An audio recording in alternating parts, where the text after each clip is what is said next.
Guys, isang magandang gabi, no? Yeah. Bakit sarado to? Sarado pala yun. Take 1. 1, 2, 3, action. Okay, so guys, isang magandang gabi po, no?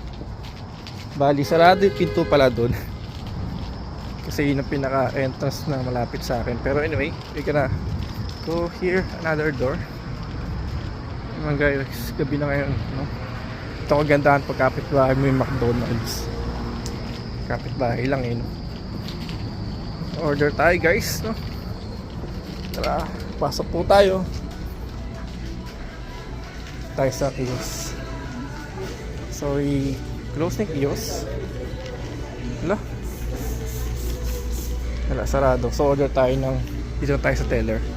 Pabili po. Pabili.